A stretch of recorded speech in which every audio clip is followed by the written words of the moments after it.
आशा करता हूं आप सब बहुत अच्छे होंगे। मेरा नाम है सिद्धांत अग्निहोत्री। स्टडी ग्लोस पे आपका बहुत बहुत स्वागत है। ये सोसाइटी देख रहे हो आप, खूबसूरत है तो बहुत खूबसूरत।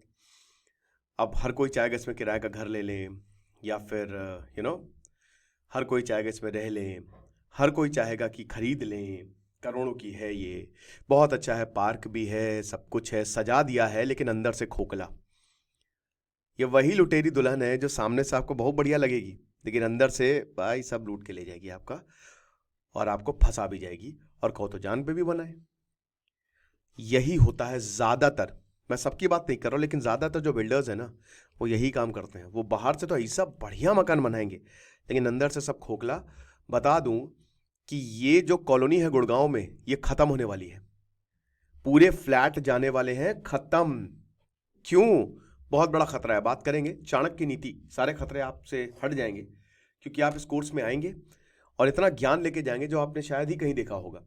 तो कोर्स को अवेल करें। कल तक सेल है, 300 रुपए का अभी तक ये कोर्स है, कल तक।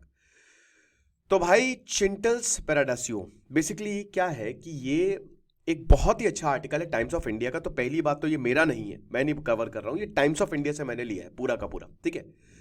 तो चिंटल्स पैराडीसियो कॉम्प्लेक्स ये भारत का पहला कंप्लीट डेमोलिशन रेजिडेंशियल प्रोजेक्ट है। यानी कि इसको बनाया और अब इसको सरकार पूरी तरीके से तोड़ देगी। 2010 में इसको लॉन्च किया गया था। उस समय प्राइजेस थे 75 लाख से 1 करोड़। आज के जमाने में इस फ्लैट के प्राइजेस होंगे 2 करोड़ से 3 करोड़ तक।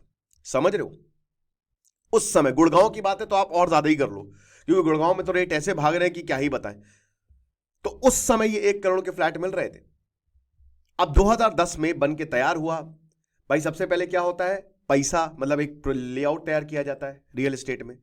उसके बाद जो होता है, पैसा लगाया जाता है ताकि प्रोजेक्ट बनाया जाए।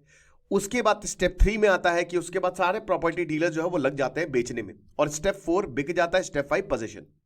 यही होते हैं। लेकिन एक स्टेप 6 भी होता है कि अगर कुछ गड़बड़ हो तो पैसे वापस। लेकिन रियल एस्टेट जमीन के मामले कुछ ऐसे होते हैं ना कि इंसान मर जाता है, मामले चलते रहते हैं। तो 2010 तक रेजिडेंस जो हैं, they're moving into the completed homes, घर बन के तैयार। और ये जितने भी रेजिडेंस हैं, ये मस्त यहां पे रहने आ गए, किसी को कोई भी दिक्कत नहीं हुई। लेकिन फिर कुछ ऐसा होता है, प्रॉब्लम। 10 साल बाद एक ट्रेजेडी होती है जिसमें स्ट्रक्चरल फ्लॉज निकलते हैं। तो एक तो आपको इस लेक्चर से यह भी पता चलेगा कि मकान कैसे ना बनवाएं। पूरा कॉम्प्लेक्स ही गड़बड़ है मेरे भाई। 9 दिसंबर 2024 को 9 टावर्स चिंटल पैराडाइसियो के वो अनसेफ थे रहने के लिए, कि आप यहां पे रह ही नहीं सकते हैं। समझ रहे हो? फरवरी 2022 में ये पूरा का पूरा प्रोसेस शुरू हुआ था, और अब जाके ये कंक्लूड हुआ है कि भाई इसमें जो 18 स्टोरी टावर्स हैं उनको खत्म कर दिया जाएगा। पूरा रेजिडेंशियल प्रोजेक्ट जो है, अब यहां पे जो आपको खूबसूरत कॉलोनी दिख रही थी ना, अब यहां मैदान हो जाएगा। अब जो भाई यहां रह रहे हैं भाई, उन समझ रहे ना कि मकान एक ऐसी चीज है कि इंसान पूरी जिंदगी लगा देता है मकान खरीदने में। सारी जिंदगी की कमाई चली जाती है। कुछ लोग क्या, सब लोग लोन लेके मकान लेते हैं। इनका क्या होगा? जो अपार्टमेंट खरीदे हैं, दे आर बीइंग प्रोवाइडेड। अब भाई, जो बिल्डर है वो इनको अल्टरनेटिव अरेंजमेंट देगा, या शायद कोई कॉम्पनसेशन ऑफर मिल जाए। सरकार थोड़ी ना देगी। भाई देखिए, जान है तो जहान है। मकान तो बहुत सारे बन जाएंगे, जान गई तो दोबारा नहीं आएगी। लेकिन ये बहुत बड़ी बात है, क्योंकि अब भारत में सबसे ज्यादा पैसा और सबसे ज्यादा डिमांड में रियल एस्टेट सेक्टर होता है। बट अनफॉर्चुनेटली उसके लेकर कोई गाइडलाइंस नहीं है, ना ही कोई कानून है, कोई लॉ नहीं। क्योंकि पॉलिटिशियन का पैसा भी उसमें लगा होता है। सबको पता है ना कि कहां कहां से पैसा आता है। ये मुझे बताने की जरूरत है नहीं। तो अकाउंटेबिलिटी कौन है? तो 10 फरवरी 2022 को क्या हुआ? एक काम चल रहा था रेट्रोफिटिंग का, ठीक है, D603, जो दीपक कपूर का फ्लैट था। फ्लोर में प्रॉब्लम थी, किचन में सीपेज हो रही थी। यही तो दिक्कत होती है जब आप खुद से मकान बनवाते हो। प्लॉट लेके ही बनवाओ, भले थोड़ा टाइम लगे, बहुत बढ़िया होता है, लेकिन आप किसी से लेते हो ना, तो कोई ना कोई प्रॉब्लम लगी ही रहती है। मनीष स्विच गियर और कंस्ट्रक्शन ने इस रिपेयर को स्टार्ट किया। कपूर उस समय बेंगलुरु में थे, बच गए। तो अब रिपेयर जो था उसको सपोर्ट, मतलब जो जितनी भी चीजें थी जो सपोर्ट करती थी, उसको बंद करने की जरूरत थी। बट एकदम से हम देखते हैं कि स्लैब फ्लोर जो है वो 6:15 कोलैप्स हो गई, शाम को 6:15 लिविंग रूम्स जो हैं, जो फर्स्ट फ्लोर, वो पूरी तरीके से D503, 403, 303 एक के नीचे एक नीचे धड़ाधड़ गिरे। और फ्लैट जो थे खत्म हो गए, लिविंग रूम कोलैप्स हो गया। आप समझ सकते, सारे 5 अपार्टमेंट ऊपर से, जैसे एक रूम होगा ना उसके ऊपर ऊपर रूम बने होंगे, वो सब एक के बाद एक नीचे गिरे। बच गए लेकिन 2 रेसिडेंट्स मर गए, एकता भारद्वाज D203 जो कि सेकंड फ्लोर पे थी, और Sunita Srivastava D103 first floor पे थी। और ये इतना प्रीमियम जगह पे, इसीलिए तो इतना महंगा था। हालत बहुत ज्यादा खराब हो गई। यही चीज है। 532 फ्लैट्स है गुड़गांव की रेजिडेंशियल कॉलोनी में, आप समझ रहे हो, 532, ये सब जाएंगे। 420 फैमिली, 10 फरवरी 2022 तक 420 परिवार यहां पे रह रहे हैं, सेक्टर 109 ऑफ गुड़गांव। लेकिन कोई भी छठे फ्लोर पे नहीं रह रहा है ना, क्योंकि वो पूरा का पूरा कोलैप्स हो गया। और भाई अब जो कोलैप्स मटेरियल का वेट है, उसी वजह से जो ऊपर के फ्लोर है, 5th फ्लोर, वो भी कोलैप्स हुआ। मैं बता रहा हूं ना कि ये तो कैस्केडिंग इफेक्ट होता है। यथार्थ भारद्वाज बताते हैं कि एक मोमेंट पे तो मुझे ऐसा लगा कि एलिवेटर नीचे गिर गई है, लिफ्ट नीचे गिर गई है, लेकिन तब मेरी दादी ने मुझे एकदम से बालकनी से खींचा, वरना मैं भी उसी डेब्रिस में, उसी टुकड़ों में दबा होता और मैं आपसे बात नहीं कर रहा होता। नेग्लिजेंस का केस फाइल हुआ डेवलपर के ऊपर, और उसके बाद बहुत प्रोटेस्ट चले। रेजिडेंट्स ने ये बोला कि डेवलपर जो है वो टाइम पे आया नहीं। कई बार हमने बोला है कि बालकनी खत्म हो रही है, सड़ रही है, लेकिन उसने, भाई डेवलपर का काम बस वो बेच के निकलेगा, एक बार उसका काम खत्म, दैट्स इट, वो गॉन, ही इज गॉन। सबके ऊपर ये आरोप लगा, cheating, criminal conspiracy, forgery. Haryana development regulation urban areas act 1975, फिर हरियाणा गवर्नमेंट ने इस केस को सीबीआई को दे दिया। समझ रहे हो, तो यही चीज है। तो टावर डी जो है, जहां पे कोलैप्स हुआ था फरवरी 2022 में, उसको तुरंत जो है वो खाली करवाएगा। आपको पता ना, बहुत सारे टावर्स होते हैं, और स्टेट एडमिनिस्ट्रेशन ने फिर IIT दिल्ली को बुलाया और वहां पे एक्सपर्ट्स को बोला कि बताइए भैया ये सेफ है रहने के लिए कि नहीं।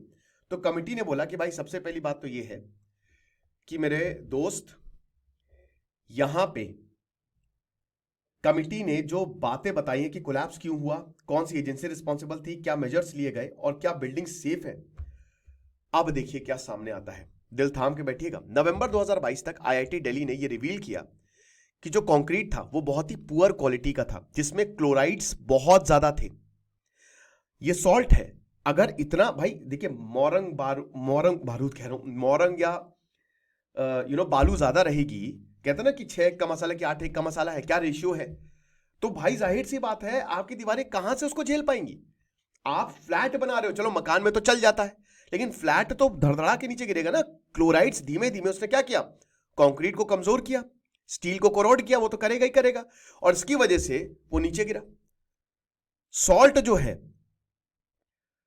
वो भी मिला प्रोडक्शन प्रोसेस में, है ना, कि एक तरीके से जो कंस्ट्रक्शन के लिए मटेरियल यूज किया वो 2 कौड़ी का था, और सीवियर लैप्सेस हमको देखने को मिले हैं, जिसकी वजह से पूरा कोलैप्स हुआ, और अब हम एंटायर कॉम्प्लेक्स को डिमोलिश करेंगे। भाई तो जाहिर सी बात है ना कि क्यों क्लोराइड नहीं यूज करना चाहिए, क्योंकि ये जो सॉल्ट्स होते हैं ना, ये कंक्रीट के अंदर पेनिट्रेट कर जाते हैं। भाई कंक्रीट ऐसा होना चाहिए ना कि सीमेंट आप यूज करेंगे ज्यादा से ज्यादा, जितना ज्यादा वो बढ़िया है, क्योंकि उसके अंदर कोई पेनिट्रेशन नहीं होगा। लेकिन अगर वो अंदर घुस गया तो उसको भी कमजोर कर देगा ना, वो जो प्रोटेक्टिव लेयर है उसको खत्म कर देगा। स्टील रॉड्स लगी होती हैं, आपको पता ना, बीम होती है ना, बीम बहुत ज्यादा जरूरी होती है मकान को बनाने के लिए, लेकिन वो बीम धीमे धीमे कोरोड हो गई, जिसकी वजह से स्टील बार्स जो है उसमें जंग लगने लगी, और जैसे जैसे स्टील बार में जंग लगने लगी, इंटरनल प्रेशर आने लगा, और प्रेशर की वजह से ही स्ट्रक्चर जो है वो क्रैक होने लगे, स्ट्रक्चर खत्म हुआ, और पूरा का पूरा जो है वो बिल्डिंग कोलैप्स हो गई। इसीलिए जो कोस्टल एरियाज के पास जब आप बिल्डिंग लेते हो ना, बहुत सोच समझ के ध्यान से लो, क्योंकि वहां पे ये चीजें, क्योंकि वहां सॉल्ट ज्यादा है, क्लोराइड ज्यादा है, प्रॉब्लम हो सकती है। अब सीबीआई ने जब चार्जशीट दायर की, तो जो भयाना बिल्डर्स थे, जो सिविल कॉन्ट्रैक्टर्स थे, जिन्होंने ठेका लिया था चिंटल पैराडीसियो का, उन्होंने बहुत ही वही बता रहा ना कि बकवास मटेरियल यूज किया था। और ये दोस्तों, ये वही, इसीलिए मैं बोल रहा हूं कि एक नए कानून की जरूरत है, ताकि ये जो जितने भी बिल्डर्स हैं ना, इन पे कार्रवाई की जाए।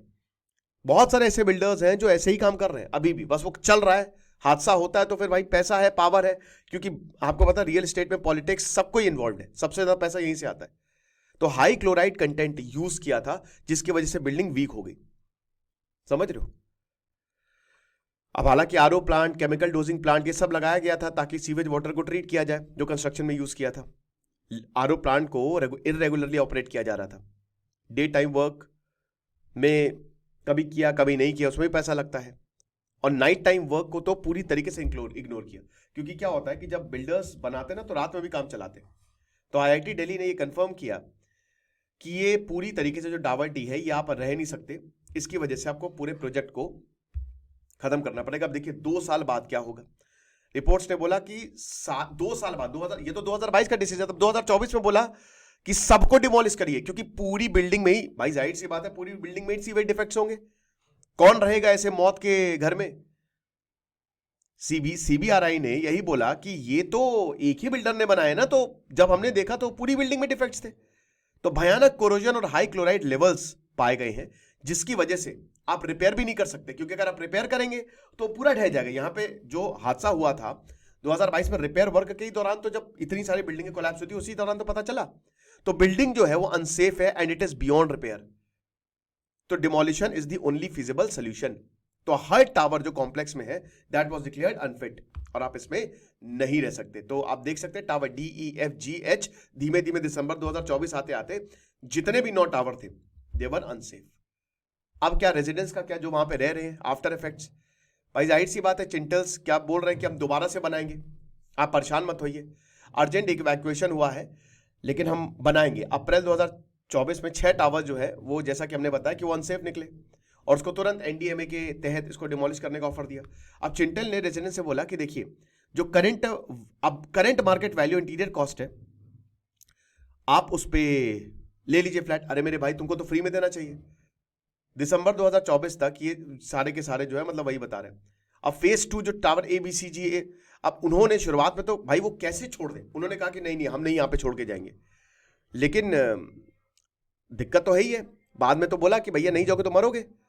जो 2 लोग मरे थे उनकी फैमिली को मतलब केस सेटल्ड हो गया है, ठीक है ना, लेकिन क्रिमिनल प्रोसीडिंग जो है वो CBI में अभी भी चल रही है। सुप्रीम कोर्ट ने बोला है चिंटल्स की जो भी, अब मान लीजिए जो लोग रेंट पे रह रहे हैं ना, तो आप उनका किराया देंगे। जितनी भी फैमिलीज हैं अगर उन्होंने रेंट पे बिल्डिंग ली तो आप उनका किराया देंगे। लेकिन ये बहुत ही एक दिक्कत की बात है, आप समझ रहे हो, बहुत ही डेंजरस है, वेरी वेरी डेंजरस। ये सबको समझना चाहिए। मकान लेते हुए सावधानी बरतें। Thank you so much.